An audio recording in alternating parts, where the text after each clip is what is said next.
आप सभी का स्वागत है। कुछ समय में और लोग भी जुड़ जाएंगे।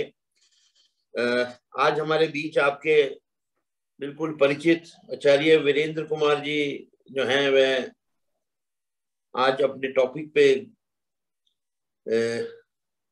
को स्पष्ट करते हुए बात करेंगे। बहुत कम लोगों को इस चीज की जानकारी है कि आचार्य जी आयुर्वेदाचार्य भी हैं। तो इसीलिए उनसे मैंने कहा कि बहुत दिन हो गए, लगभग 3-4 वर्ष हो गए, आप इस विषय पे नहीं बोले।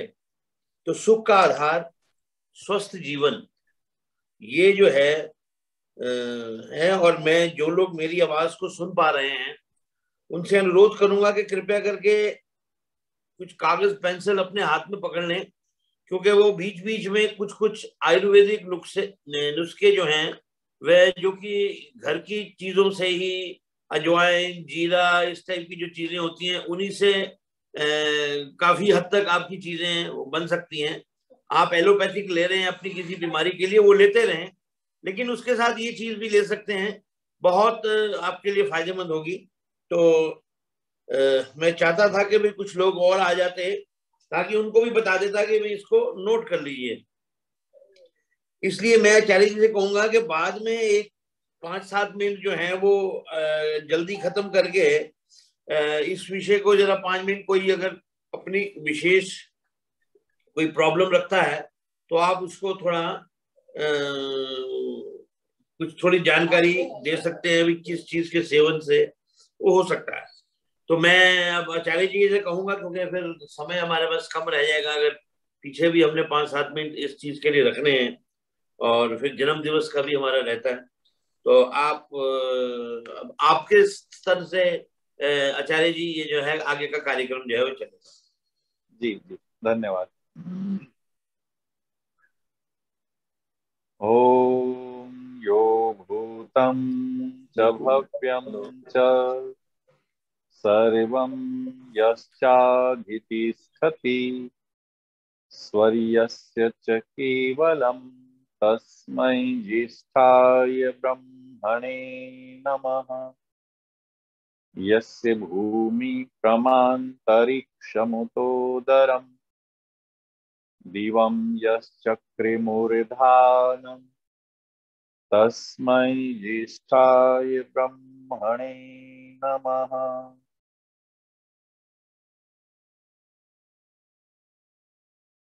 हमारे श्रद्धेय आर्य समाज के प्रधान श्रीमान अजय चौहान जी, हमारे आदरणीय टंकारावाला के नाम से सुप्रसिद्ध आर्य नेता आदरणीय अजय सहगल जी, इस सत्संग में देश और विदेश से उपस्थित सभी श्रद्धा और सम्मान के योग्य माताओं, बहनों, आदरणीय भद्र पुरुषों, हमारे विविध संस्थानों से पधारे हुए हमारे श्रद्धेय प्राचार्यगण, अन्य महानुभावों, सर्वप्रथम आप सबको सादर नमस्ते। जैसा सहगल साहब अभी थोड़ी देर पहले कह रहे थे, आज हम सुख का आधार स्वस्थ जीवन इस विषय पर कुछ विचार करेंगे और फिर कुछ अपने अपने अनुभव भी एक दूसरे के साथ में साझा करेंगे। ये जीवन बहुत महत्वपूर्ण है इस अर्थ में कि सौभाग्य से हम सबको ऐसा अवसर मिला है कि हम बैठ करके शारीरिक, मानसिक और आत्मिक उन्नति के संबंध में विचार कर पा रहे हैं, चर्चा कर पा रहे हैं। महाभारत का एक प्रसंग मुझे स्मरण हो आता है।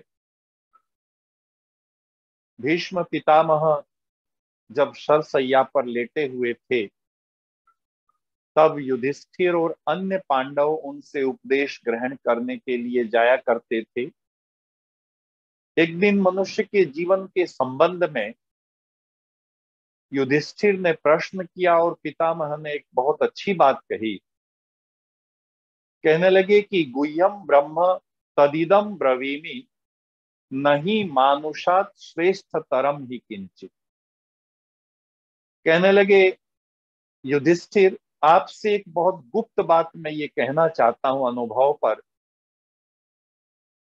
अनुभव के आधार पर, कि मनुष्य का जीवन सर्वोत्तम जीवन है, इससे श्रेष्ठ अन्य कुछ भी नहीं।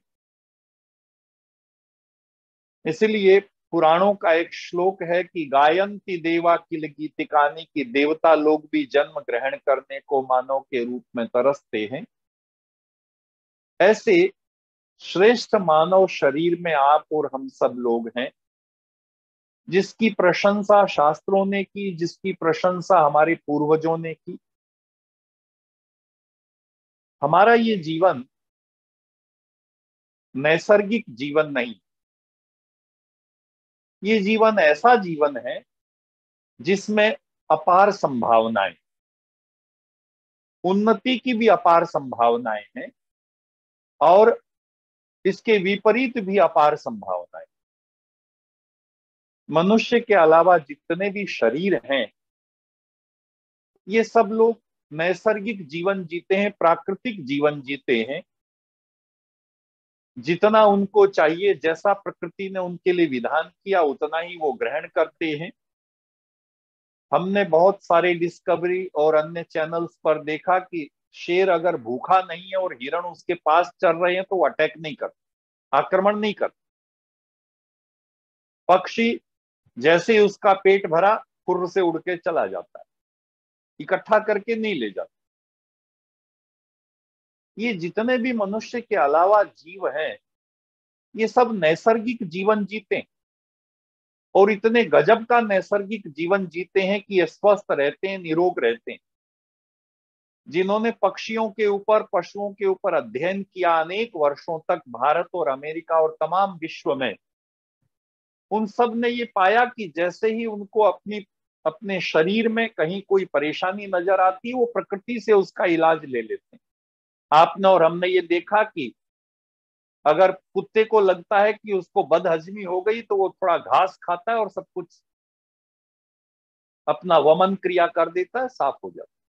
ऐसे ही पूरी प्रकृति, मनुष्य के अलावा प्रकृति ने ही, निसर्ग ने ही उसके लिए सारे विधान किए, सारी व्यवस्था की, वो उसी के अनुसार जीते।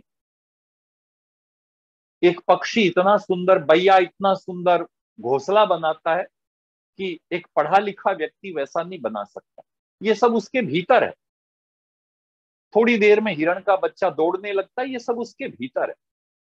लेकिन हम सब और हमारा जो आगे वंशानुक्रम है, हमारा जो परिवार क्रम है, हम सब लोग नैसर्गिक जीवन नहीं। हमको निसर्ग के साथ साथ अपार संभावनाओं का जीवन मिला। हम स्वस्थ भी हो सकते हैं, अस्वस्थ भी हो सकते हैं। हम श्रेष्ठ जीवन भी जी सकते हैं और अधम जीवन भी जी सकते हैं। हम ऐसे शरीर में हैं जहां बहुत सारी संभावनाएं, और इसीलिए इसको सर्वोत्तम शरीर भी कहा। नीतिकारों का वो श्लोक बहुत प्रसिद्ध है, आप सब और हम सब ने सुना हुआ है कि मनुष्य और पशु में अधिकतर चीजें बराबर हैं, केवल एक चीज की भिन्नता है, एक चीज हमारे पास विशेष है जो पशु पक्षियों के पास नहीं है, इसीलिए हम श्रेष्ठ हैं, उन सब के ऊपर राज करते हैं। आपको याद होगा आहार निद्रा, वो श्लोक है कि आहार निद्रा भय और मैथुन सामान्य में तत् पशु भी नारायण, मनुष्य और पशु दोनों का सामान्य बराबर है।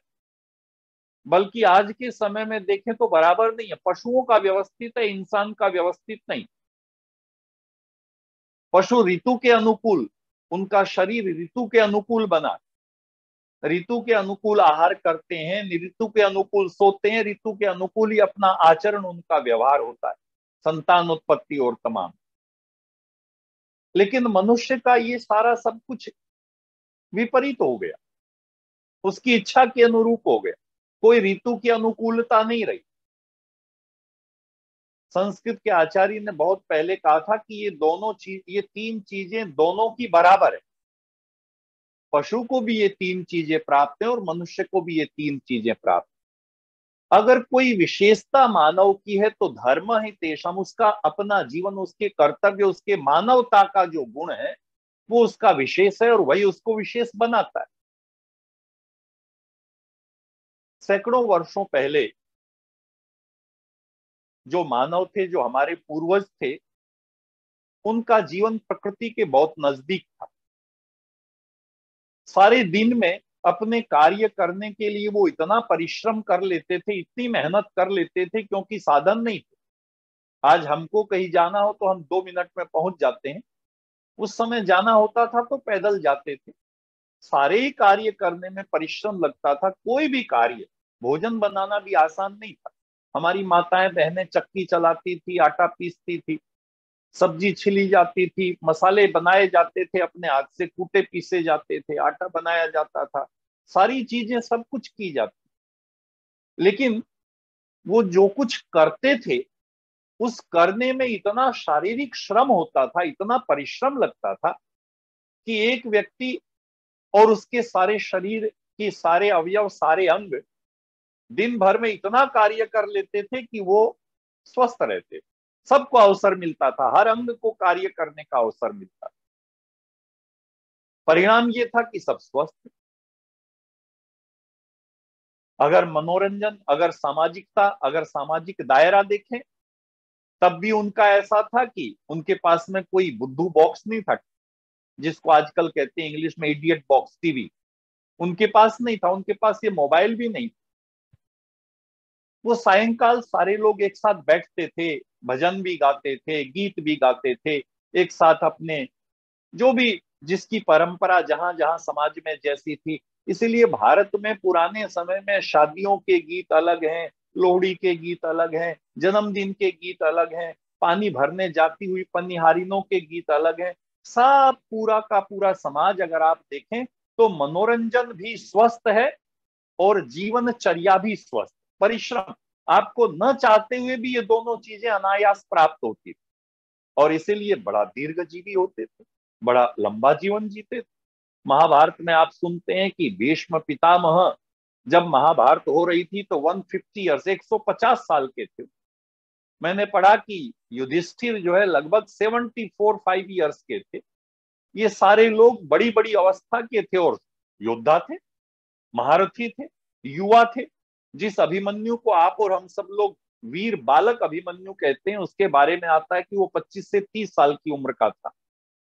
आज तो उसको युवा कहते हैं, उस समय उसको बालक कहते थे। ये सारा सब कुछ आज से 100-200 साल पूर्व सारा सरल था। और एक वाक्य था उस समय प्रयोग हम करते थे, हमारे पूर्वज करते थे कि सादा रहना, सादा जीवन और उच्च विचार। सादा जीवन होता था, विचार उच्च होते थे। अब धीरे धीरे जीवन परिवर्तित, अब जीवन सादा नहीं रहेगा। अब जीवन बहुत सारी मशीन, आर्टिफिशियल जिसको कहते हैं, अब जीवन बहुत सारी चीजों से घिरा हुआ हो गया। हमको कुछ करने की आवश्यकता नहीं, हमारे सारे कार्य मशीन कर देती। अब बैंक भी जाने की जरूरत नहीं, मोबाइल ही बैंक भी हो गए। बुजुर्ग लोग बैंक तो चले जाते थे, आसपास में पैदल चले जाते थे। अब कोई भी कार्य शारीरिक श्रम करने की आवश्यकता नहीं रह गई। और शारीरिक श्रम के साथ साथ वो जो मनोरंजन, स्वस्थ मनोरंजन, मानसिक जो श्रम होता था, मनोरंजन होता था, वो भी समाप्त हो गया। क्योंकि अब तो फेसबुक है, टीवी है और तमाम दुनिया के ऐसे साधन है कि अब पहले टीवी आया था तो सारे लोग कम से कम एक जगह, एक कमरे में बैठ करके, टीवी रूम में बैठ करके देखते थे।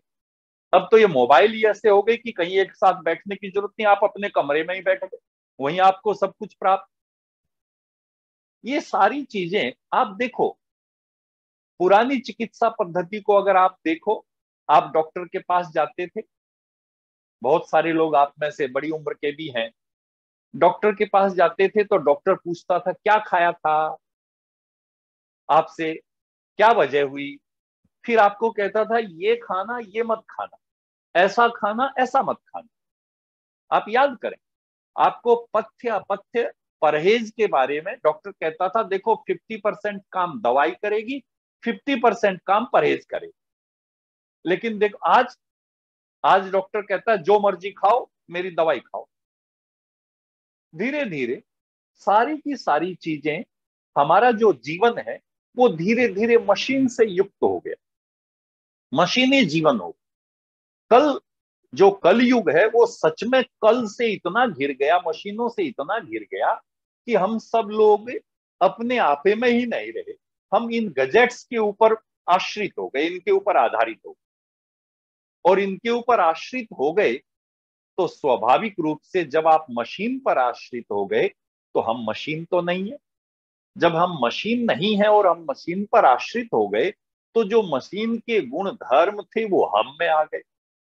अब हमारे संबंध भी मशीनी हो गए, अब हमारा जीवन, हमारी जीवनचर्या भी मशीनी हो गई। अब हम दिखावे के लिए सब चीजें करने लगे, ऐसा करो वैसा करो ये करो, सब कुछ मशीनी, सब कुछ बनावटी। धीरे धीरे धीरे धीरे हमको समझ में आने लगा कि वो जो इंसानियत, वो जो प्रेम, वो जो अपनापन, वो जो चीजें थी वो धीरे धीरे धीरे धीरे कम होने लगी। और आप याद रखिएगा, इनमें से सब, इन सारी चीजों का सबसे अधिक प्रभाव अगर किसी चीज पर पड़ा है तो भगवान कृष्ण कहते हैं वो तीन चीजों पर पड़ा है। हमारी तीन चीजें खराब हो गई, अव्यवस्थित हो गई। उन्होंने कहा था चरक शास्त्र ने कि स्वस्थ जीवन के आधार स्तंभ यानी पिलर, स्वस्थ जीवन तीन पिलर्स पर खड़ा हुआ। कौन कौन से? आहार, निद्रा और ब्रह्मचर्य। आहार यानी भोजन जो हम ग्रहण करते हैं, निद्रा यानी नींद आप समझते हैं, और ब्रह्मचर्य यानी हमारा आचरण। ये तीन चीजों पर इंसान के जीवन की नींव टिकी हुई थी। और आज अगर आप विचार करें तो वर्ल्ड वाइड, सारी दुनिया में ये तीनों चीजें सबसे ज्यादा प्रभावित। हमारा आहार प्रभावित हो, सबसे ज्यादा, सबसे ज्यादा अगर कोई चीज प्रभावित हुई है तो व्यक्ति का आहार प्रभावित हुआ। हमको क्या खाना है, कितना खाना है, कैसा खाना है, क्यों खाना है और कब खाना है, ये सारी चीजें खत्म हो गई। कोई व्यवस्थित क्रम नहीं रहा। डिब्बा बंद खाने आ गए, 2 मिनट वाले खाने आ गए, इंस्टेंट वाले खाने आ गए। बाजार सारा इतनी सारी ऐसी ऐसे प्रिजर्वेटिव्स, ऐसी ऐसी चीजें प्रयोग हो रही हैं भोजन में, ऐसी ऐसी इंजेक्शंस लग रहे हैं सब्जियों में, फलों में। धीरे धीरे अगर आप विचार करेंगे तो हम जो कुछ भी आज खा रहे हैं वो खाना बहुत, सबसे ज्यादा अडल्ट्रेटेड अगर कोई चीज है तो वो हमारा आहार है। शास्त्रों ने कहा कि सबसे ज्यादा आहार पर प्रभाव पड़ा, आहार पर प्रभाव पड़ा। और हम एक बात कहते हैं, आप और हम सब जानते हैं कि जैसा अन्न वैसा मन। जैसा आहार व्यक्ति खा रहा है वैसा ही उसका विहार बन रहा है, आचार विचार जिसको कहते हैं वैसा ही बन रहा है। हमारे विचारकों ने कहा था कि आहार क्यों लें, क्यों आहार खाना चाहिए, क्या आवश्यकता है। आज के व्यक्ति से अगर आप पूछें कि वो भोजन क्यों खा रहा है, आप विचार करें, आज फलां जगह चलेंगे, आज वहां चलेंगे, वहां की वो चीज अच्छी है, आज वहां से वो चीज मंगाइए, कल वहां से वो चीज आएगी। क्यों खा रहा है? स्वाद के लिए। आप किसी से बात करेंगे कि आप जो कुछ खा रहे हैं वो क्यों खा रहे हैं? स्वाद के लिए। आज का जो भोजन क्रम है, आज का जो आहार क्रम है, वो स्वाद के ऊपर आधारित है। स्वाद चाहिए, टेस्टी चाहिए, इसीलिए ऐसे ऐसे मसाले हो गए हैं, ऐसी ऐसी चीजें की टंग ट्विस्टर हो गई कि ऐसी ऐसी चीजें डाल दो जिससे जो टेस्टी हो जाए, स्वाद के लिए। और पुराने लोग क्या कहते थे जानते हैं? जो खाओ स्वाद से खाओ। स्वाद के लिए खाना और स्वाद से, स्वाद लेकर खाना, दोनों में अंतर। आज का व्यक्ति स्वाद के लिए खाता है और पुराने व्यक्ति स्वाद से खाते। जो कुछ भी बना सब लोग उसी में स्वाद लेकर के। आर्य समाज के एक सन्यासी हुए स्वामी स्वतंत्रतानंद जी महाराज।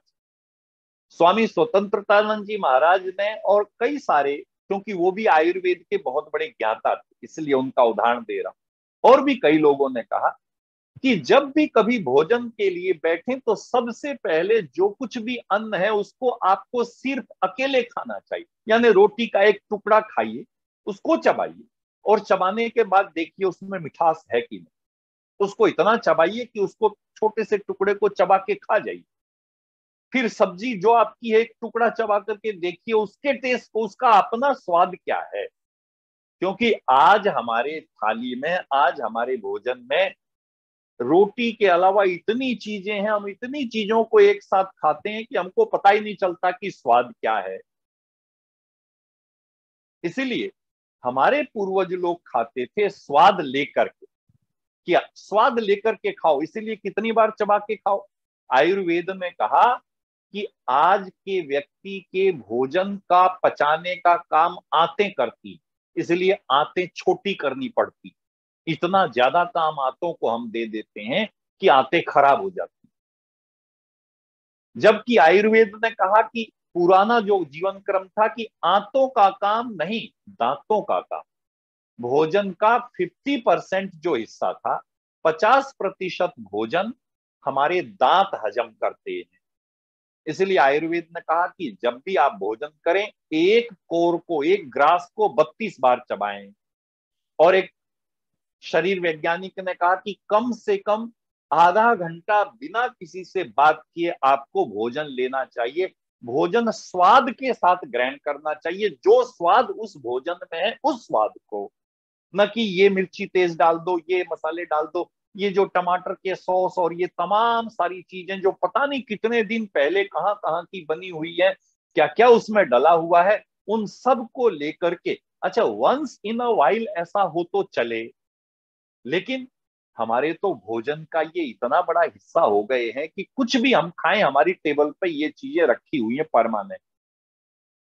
इसलिए हमारे विचारकों ने कहा कि स्वस्थ जीवन के लिए आहार बहुत महत्वपूर्ण है।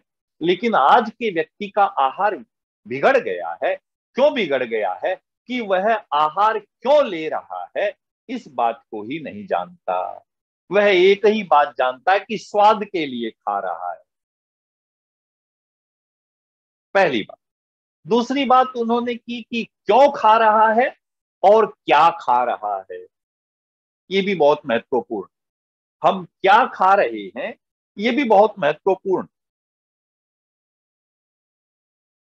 जो आहार, जो चीजें जिस ऋतु की होती हैं आयुर्वेद के हिसाब से वो शरीर के लिए बहुत अच्छी होती हैं।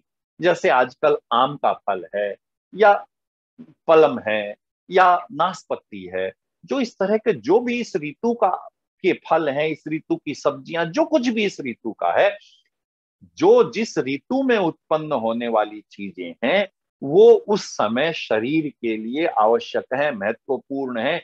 लेकिन हम सब लोग जो चीजें जिस ऋतु में होती है उनको नहीं खाते, उनको खाते हैं जो उस ऋतु की नहीं, दूसरी ऋतु की।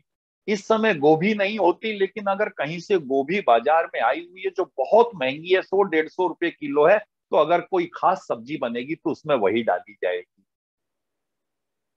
हम क्या खा रहे हैं इस पर भी विचार करना बहुत जरूरी है स्वस्थ जीवन के।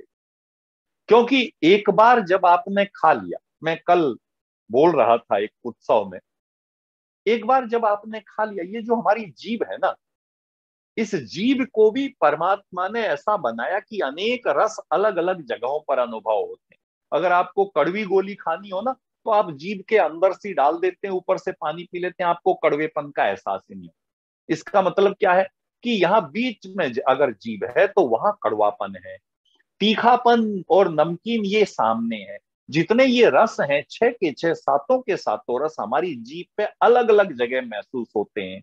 और ये सारा का सारा चक्र, एक बहुत बड़े मनोवैज्ञानिक ने बहुत अच्छी बात कही उसने कहा इंसान बाकी सारी इंद्रियों को छोड़ भी दे, अगर एक वाक इंद्रिय को, ये जो एक मुख है, इस मुख का अनुशासन वो रख ले तो उसका जीवन शतायु क्या, वो 125 साल जिए। क्योंकि मुख दो काम करता है, मुख बोलता भी और मुख ग्रहण भी करता है। हम इसी मुंह से बोलते हैं और इसी मुंह से हम ग्रहण भी करते हैं। जो कुछ भी हम खाते हैं इसी मुख से खाते हैं। और ये सारा का सारा स्वाद, आयुर्वेद कहता है, ये सारा का सारा स्वाद केवल इस 4 इंच का जो हमारी जीभ है इतना है।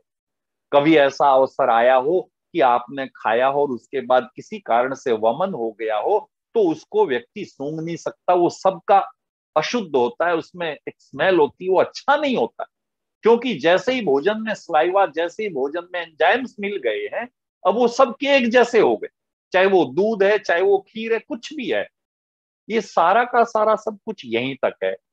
लेकिन व्यक्ति विचार करके नहीं खाता, वो क्या खा रहा है इसके बारे में कभी भी विचार नहीं करता। क्यों खा रहा है, क्या खा रहा है और कितना खा रहा है, कितना खा रहा है, इसको भी बहुत बड़ी समस्या हो गई।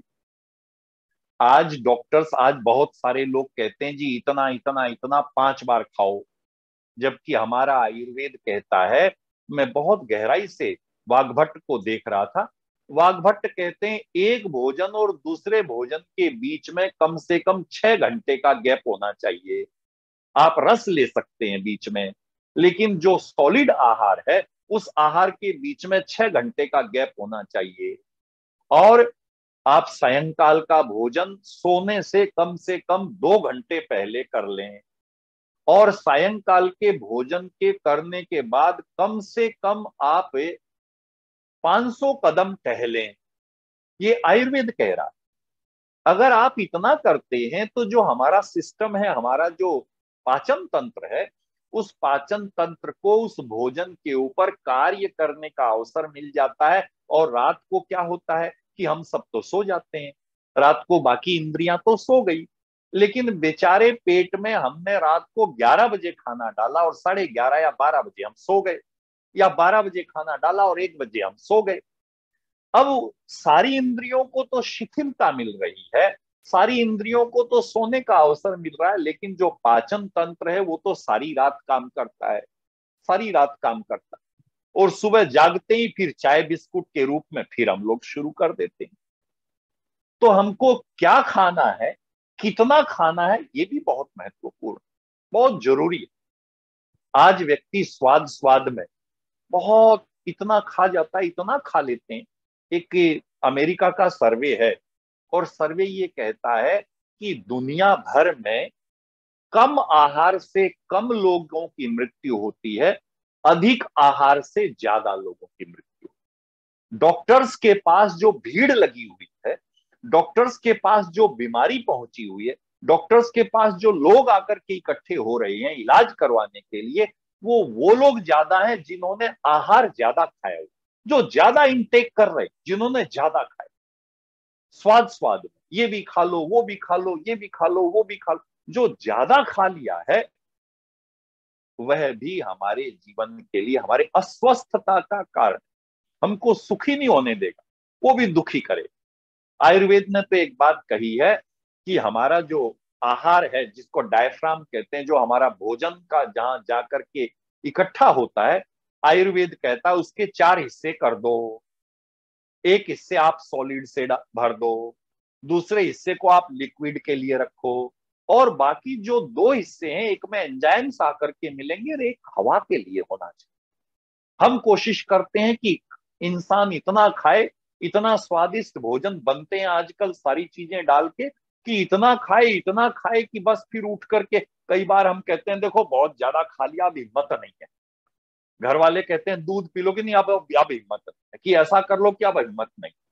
तो हमको क्या खाना है और कितना खाना है ये भी व्यक्ति का व्यवस्थित नहीं है।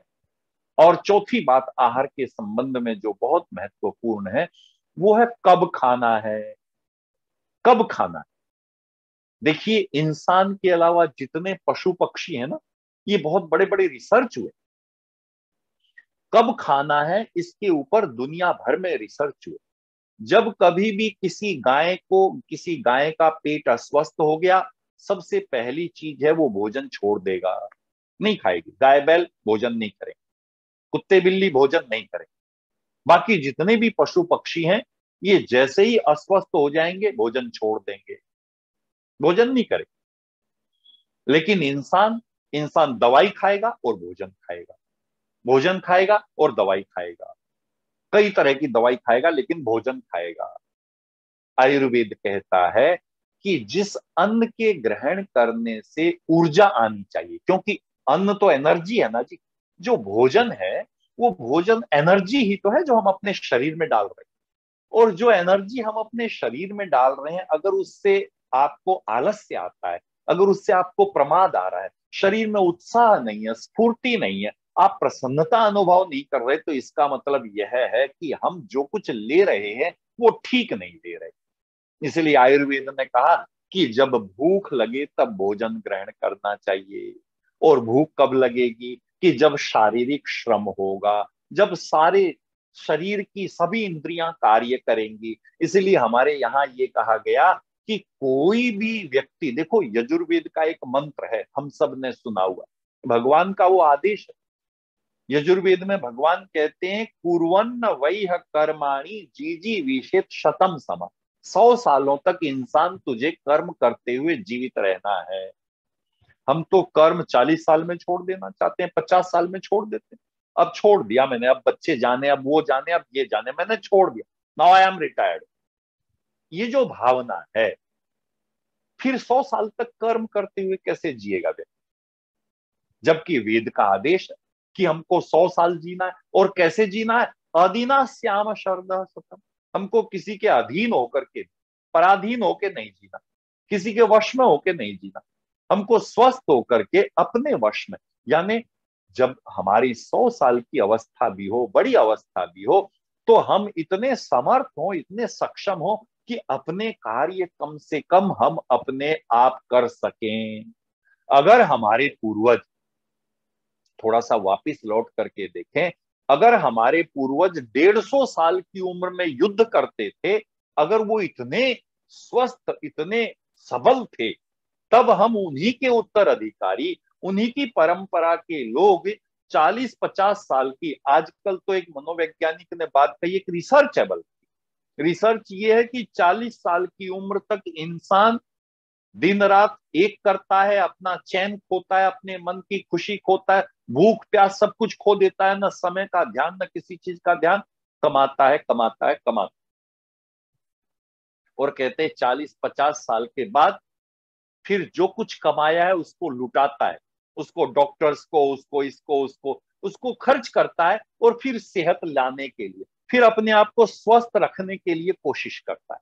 पहले सेहत को गंवाता है, उसको जुटाता है, और उसके बाद अब इसको खर्च करता है और कोशिश करता है कि वह सेहत को प्राप्त कर सके। तो स्वस्थ और सुखी जीवन के लिए हमारे विचारकों ने जो सबसे पहली बात कही वह है आहार। आहार व्यवस्थित हो जाएगा, क्या खाना है, कब खाना है, कैसे खाना है, कितना खाना है। अमेरिका में एक सर्वे हुआ, एक रिसर्च हुआ, मैंने पढ़ा, 30 ऐसे लोग जो क्रिमिनल्स थे, जो बड़े क्रिमिनल्स थे, वहां एक डॉक्टर का ग्रुप था, उन्होंने उनको मांगा सरकार से कि हम इन पर रिसर्च करना चाहते हैं। और रिसर्च क्या थी? आहार के प्रभाव के ऊपर, कि इंसान जो इंटेक करता है, जो मुंह से लेता है, उसका शरीर पर, लोग कहते हैं पूर्व का जो ईस्टर्न कंट्रीज है उनका जो शास्त्र है वो सब कहते हैं कि बहुत फर्क है, तो पढ़ना चाहते।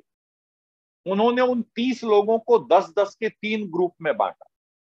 एक ग्रुप वो जो जैसा पहले भोजन कर रहा था, जो कुछ उनका खान पान था वही रहा, 10 लोगों का सिर्फ उनके ऊपर रिसर्च जारी रही, जैसा उनका जीवन था चल रहा था।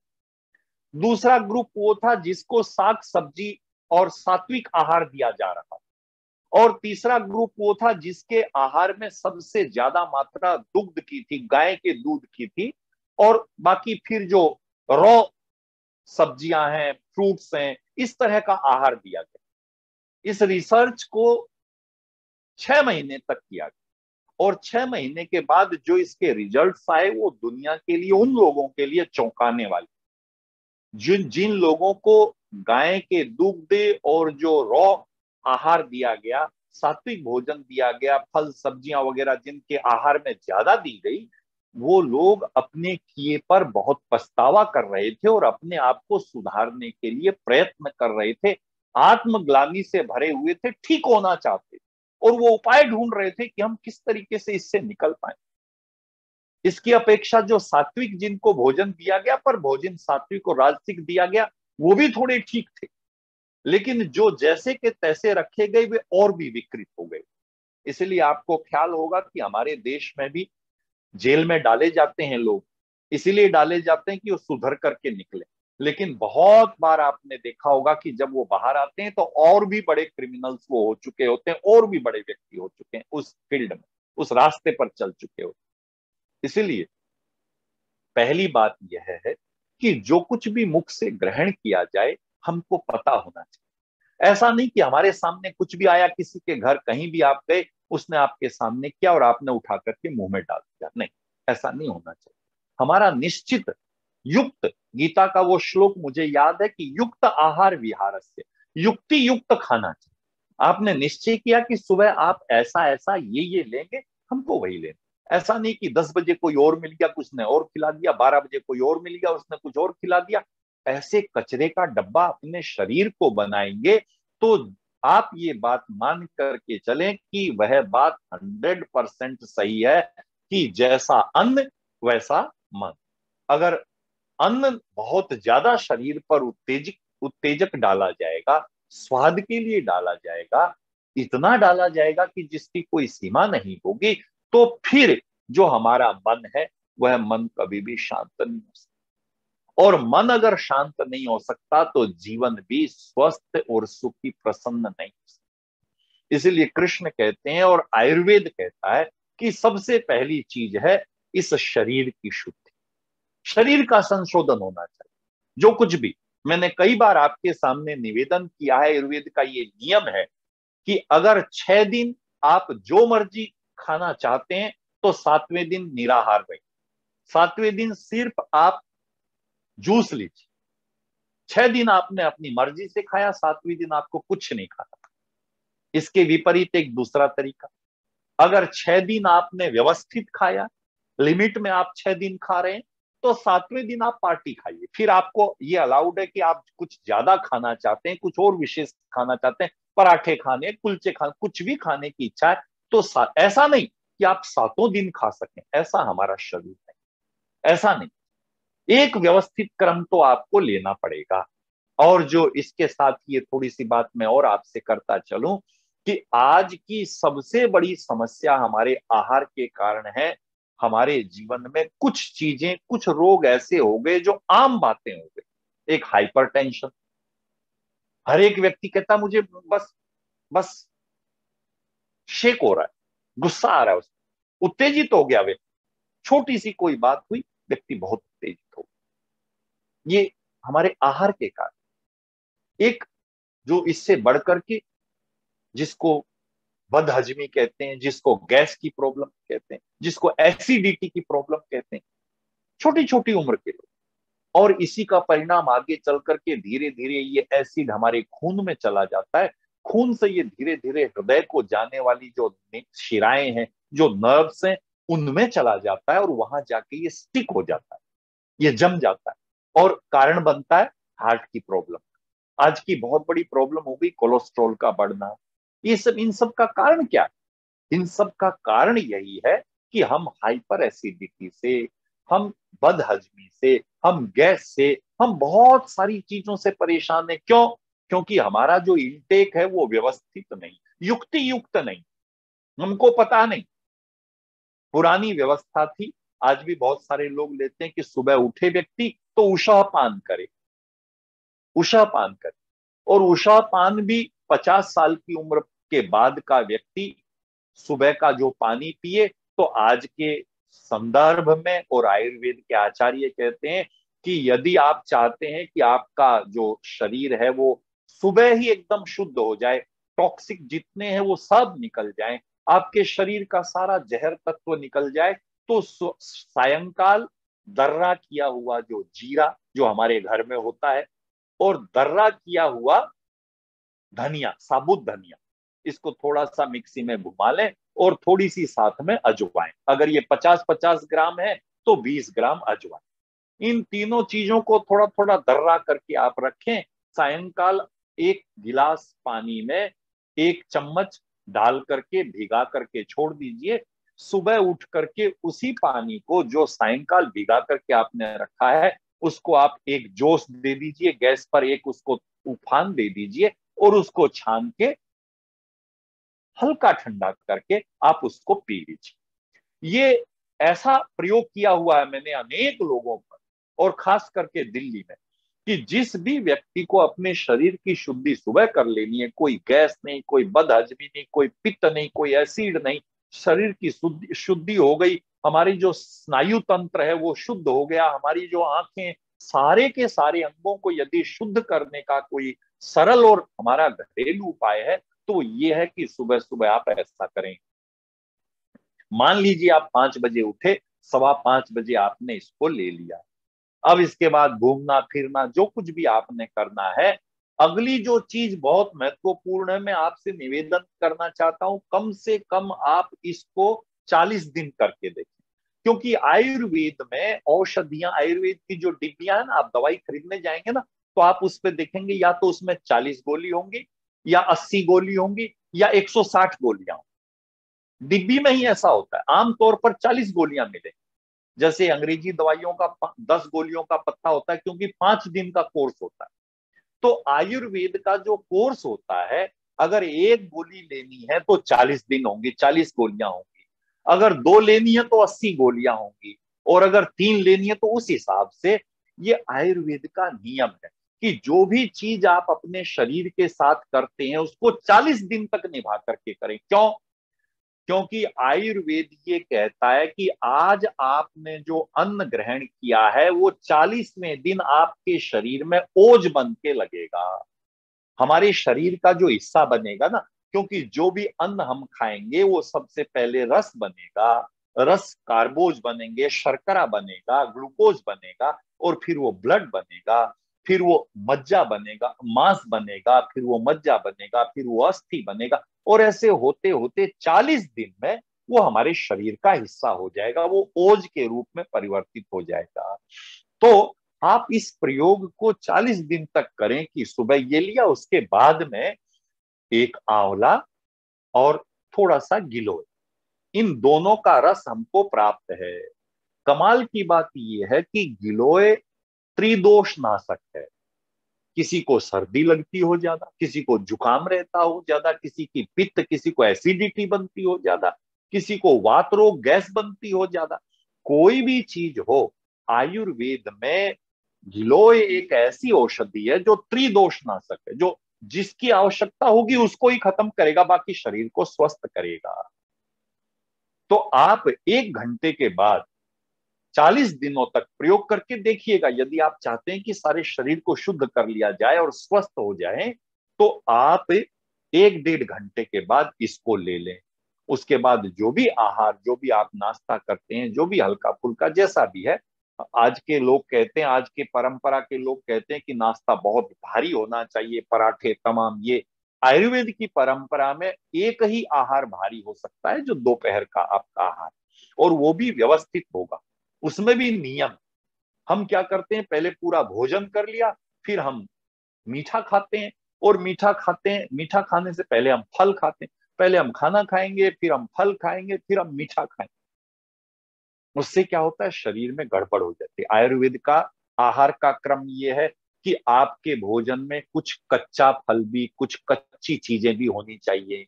सलाद, रात को सलाद नहीं होना चाहिए, सुबह और दोपहर के आहार में सलाद होना चाहिए। कच्चा भोजन बहुत जरूरी है।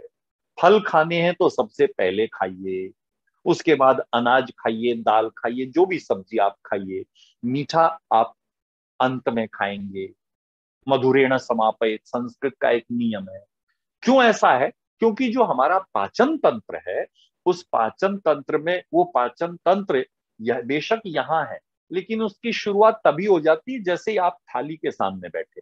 जैसे ही हम खाने की थाली के सामने बैठे और हमारे नथुनों को पता चला, शरीर को पता चला कि भोजन आ गया, उसकी महक हमको आ गई, तो हमारा सारा तंत्र यहां से लेके यहां तक के सब अपने अपने एंजाइम्स, अपने अपने रस सिक्रेशन शुरू हो जाती, अपना अपना काम शुरू हो जाता है।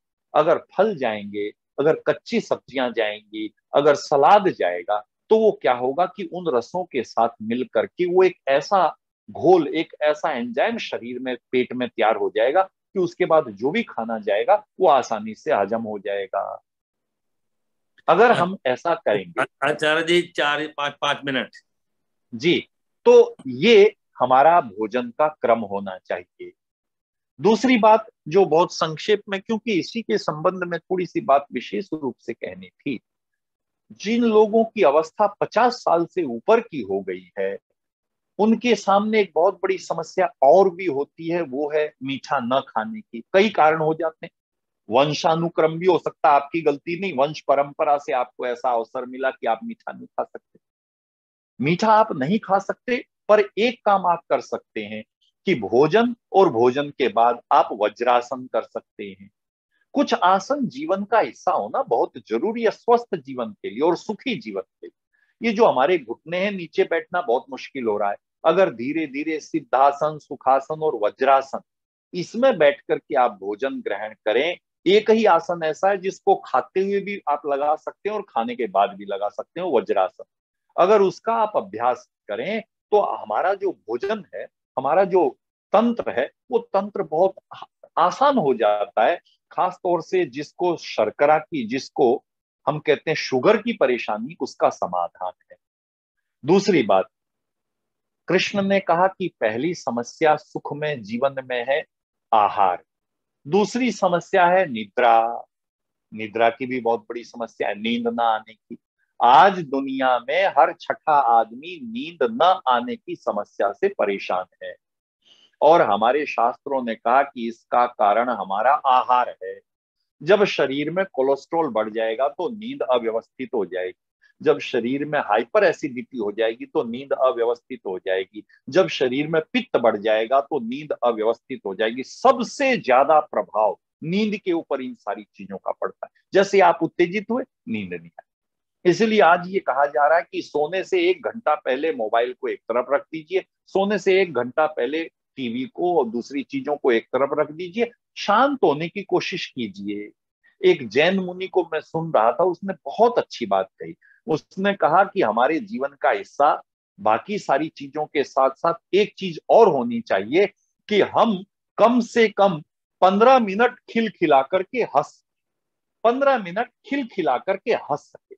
अगर हम जीवन में रोज 15 मिनट खिलखिला करके हंस सकेंगे तो बहुत सारे हमारे तंत्र, बहुत सारा हमारा नर्वस सिस्टम वो सक्रिय हो जाएगा। और उसके सक्रिय होने से, देखिए जो प्राणायाम और आसन, ये सारी चीजें, इनकी चर्चा भी इसीलिए क्योंकि ये सक्रिय होंगे तो ये सक्रिय होगा। जिसका नाभि, जिसकी जठराग्नि ठीक है ना, जिसके हजमा तंत्र ठीक है, उसका सारा शरीर ठीक हो जाए। और उसको ठीक करने के लिए ये हास्य आसन भी, इसलिए हमारे यहाँ हंसी को आसन कहा गया। शुरुआत में आप नकली हंसे, नकली इसलिए हंसनी पड़ रही कि असली हंसी हमारे परिवारों से, हमारे घरों से दूर हो गई।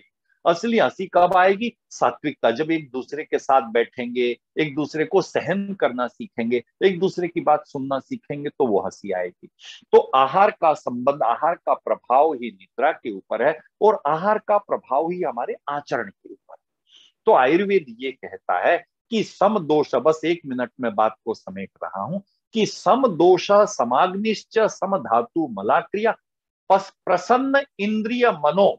जिस दिन इंसान का मन प्रसन्न हो जाए, इंद्रियां स्वस्थ निरोग हो जाए, जिस दिन उसको सुबह उठ करके ताजगी महसूस हो, उसका मन प्रसन्न हो, उस दिन समझना चाहिए कि वह स्वस्थ है। और जिस दिन वह स्वस्थ होगा ना, दुनिया का सबसे सुखी इंसान वही है जिसको डॉक्टर की, जिसको अस्वास्थ्य की, जिसको अपने आप को स्वस्थ रखने के लिए, खड़े करने के लिए दूसरों के सहयोग की, दवाइयों की आवश्यकता नहीं है। ये सबसे बड़ा सुख इसीलिए कहा गया कि शरीरम आद्यम खलु धर्म साधनम, प्रथम सुख निरोगी काया। ये थोड़ी सी चर्चा मैंने स्वास्थ्य के संबंध में आप सबसे की, आप सबने सुनी। आपका बहुत बहुत धन्यवाद।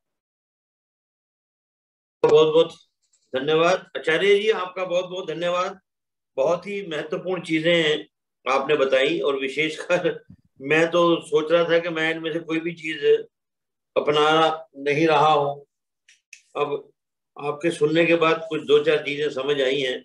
हम सारा काम उल्टा कर रहे हैं, फ्रूट बाद में खाते हैं, और लगभग लगभग 90% लोग ऐसा ही कर रहे हैं। अब तो सहगल साहब सीधा करना शुरू कर दीजिए। हाँ, अभी मुझे भी लग रहा टाइम है, है अभी भी टाइम है। हाँ, मुझे लग रहा है ऐसा। और खास तौर से ये आम के दिनों में तो बहुत ज्यादा गड़बड़ हो रही है। तो नहीं, आम नुकसान नहीं करता है, आम बहुत फायदा करता है।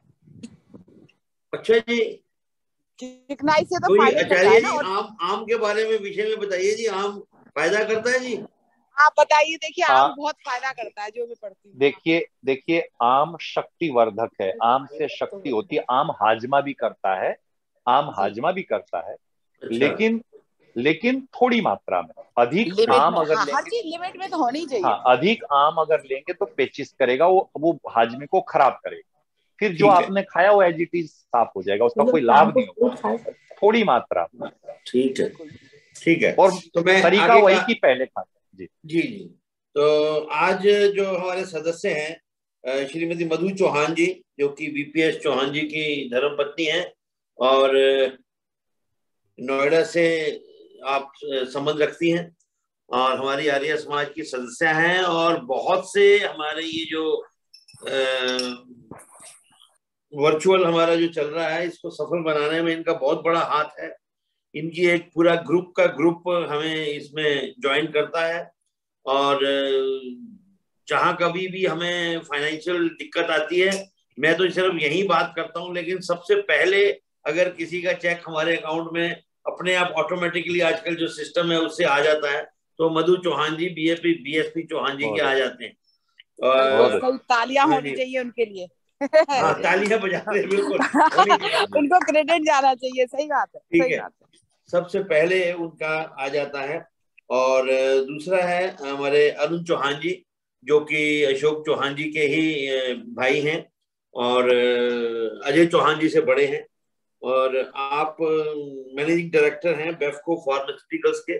आज जिस चीज की चर्चा हो रही थी, इसमें इनकी एक मेडिसिन है जो कि डायबिटीज के ऊपर है, वो उसको मैंने भी सेवन किया हुआ है, वो बहुत ही ज्यादा प्रचलित है। और उसमें और भी कई चीजें ऐसी हैं बच्चों के लिए, और कई चीजें ऐसी हैं जो, और एमिटी के आप डायरेक्टर हैं, और विशेषकर जो उनका लीगल साइड है सारे कार्यों की, उसको देखते हैं। मैं पहले समझता था कि अरुण भाई वकील ही हैं वो सबसे ज्यादा फलाना जज के साथ बात कर रहे हैं, उसके साथ बात कर रहे हैं। मैंने कहा शायद इनका प्रोफेशन यही होगा। लेकिन ये एक दफा मैंने इनका ये स्टॉल देखा था एक जगह, तो मैंने कहा यार ये तो अपने ही आदमियों का, अपने ही लोगों का है। तो मैंने वहां से उस दवाई को परचेज किया, खाया, और मुझे काफी इफेक्ट भी की, और निरंतर मैं वो लेता रहा। तो आज उनका भी जन्म दिवस है, और पीछे एक थोड़ा सा एक ऐसा समय आया है, उनके पुत्र जो है उनका एक्सीडेंट हो गया, बहुत घबराहट की स्थिति थी, लेकिन प्रभु कृपा से और उनके अच्छे कर्मों की वजह से वो वहां पे टर्की में थे या इटली में थे, मुझे इस चीज का पता नहीं, टर्की में थे शायद। तो वहां पे सब कुछ ठीक ठाक हो गए, और वो घर वापस आ गए। और आपने हमें 51,000 रुपए का जो है वह आर्य समाज को दान भी दिया, लेकिन वो एक अलग परिप्रेक्ष्य है। लेकिन आज जन्म दिवस है, और जन्म दिवस पे हर वर्ष मधु जी भी हमें कुछ ना कुछ देती हैं, और हाँ जी, और उसके बाद अरुण भाई भी हमें जब कभी हमें बहुत ज्यादा दिक्कत आती है तो देते हैं। तो मैं आशा रखता हूँ कि रहेंगे। मैं आचार्य जी से कहूंगा, अरुण भाई तो अवेलेबल नहीं है आज स्क्रीन पे, लेकिन मैं आचार्य जी से कहूंगा कि वह कृपया करके मंत्र बोले, जी, और उसके बाद उसकी व्याख्या। मेरी आवाज आ रही है जी? आवाज आ रही है? आपकी आवाज आ रही है जी। आज हम बड़े ही प्यार के साथ श्रीमती मधु चौहान जी और हमारे आदरणीय अरुण चौहान साहब, पंडित जी पटका भी डलवाना है जी, जरा बीच में याद ध्यान रखना। हाँ जी, पटका आप हाँ जी, हाँ जी, डालेंगे। हाँ जी, हाँ जी, ठीक है, ठीक है। पटका ले लीजिए, और मधु बहन जी को भी और आदरणीय चौहान साहब को भी, अरुण चौहान साहब को भी पटका पहनाएंगे। मैं मंत्र पाठ करूंगा जन्म दिवस के लिए भी और पटके के लिए भी। तो आप पटका ले लीजिए। ओम भद्रं कर्णेभिः शृणुयाम देवाः, भद्रं पश्येमाक्षभिर्यजत्राः, स्त्रैरङ्गैस्तुष्टुवाग्वंशस्तनूभिर्व्यसेमहि देवहितं यदायुः। यतो यथा समीहसे ततो नो अभयं कुरु, शन्ना कुरु प्रजाभ्यः अभयं नाह पशुभ्याः। जन्म दिवस के मंत्रों का पाठ हम सब करते हैं। ईश्वर आपको सुख में लंबी आयु और आपकी आध्यात्मिकता सदा बढ़ाते रहें। ये दिवस आपके लिए सदा नवीन प्रेरणा देता रहे। ओम इंद्र श्रेष्ठानि द्रविणानि देहि, चित्तिं दक्षस्य सुभगत्वमस्मे, पोषं रयिणामरिष्टिं तनूनां, स्वादमानं वाचा सुदिनत्वमन्नाम्। ओम उत्तिष्ठ ब्रह्मणस्पते देवान यज्ञेन बोधय, आयु प्राणं प्रजां पशुं कीर्तिं यजमानं च वर्धय। ओम तच्चक्षुर्देवहितं पुरस्ताचुक्रम चरत, पश्येम शरदा शतं जीवेम शरदा शतं, शृणुयाम शरदा शतं प्रप्रवाम शरदा शतमदीनास्याम शरदा शतं भूयस्य शरदा शतात्। वेद की पावन ऋचाओं के द्वारा आशीर्वाद देने की परंपरा आर्यों की रही है, और आज हम इन ऋचाओं के द्वारा हमारे आदरणीय श्रीमती मधु चौहान जी के लिए, हमारे आदरणीय श्री अरुण चौहान साहब के लिए जन्म दिवस पर बहुत बहुत शुभकामना देते हैं। आपका उत्तम स्वास्थ्य रहे, आपका चिंतन आध्यात्मिकता की तरफ सदा अग्रसर रहे। आपने जो अपने गुरुओं से, बड़ों से जो ज्ञान लिया है, उस ज्ञान से अपने लिए, अपने परिवार के लिए, समाज के लिए, राष्ट्र के लिए, सब के लिए कल्याणकारी करते हुए हर दिन आनंद और सुख को प्राप्त होवें। आपके लिए बहुत बहुत शुभकामना, बधाई, मंगल कामना। ओम स्वस्ति, ओम स्वस्ति, ओम स्वस्ति। ठीक है, बहुत बहुत धन्यवाद। और आचार्य जी, अब प्रधान जी, मैं अब समाप्ति करूं। बस एक सबसे जरूर कहिए कि जब भी किसी का हो या परिवार में जन्मदिन हो तो जरूर बताएं, सबके लिए प्रार्थना की जाएगी। जी धन्यवाद जी। तो आचार्य जी, अब शांति पाठ करा दीजिए। ओम द्यौ शांतिरंतरिक्षं शांतिः, पृथिवी शांतिरापाः शांतिरोषधया शांतिः, वनस्पतया शांतिर्विश्वे देवाः शांति ब्रह्म शांति सर्वं शांतिः, शांतिरेव शांति सामा शांतिरेधि। ओम शांतिः शांति शांति। धन्यवाद जी, सबको सादर नमस्ते जी।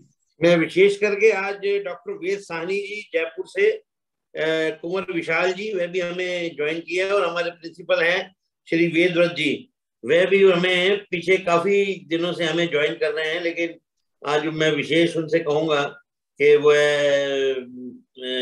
हमारे आगे भी जो है उसमें ज्वाइन करते रहें, और मुझे लगता है कि आपको हमारे प्रवचन अच्छे लग रहे हैं, इसीलिए तो तीनों महानुभावों का बहुत बहुत स्वागत है। धन्यवाद।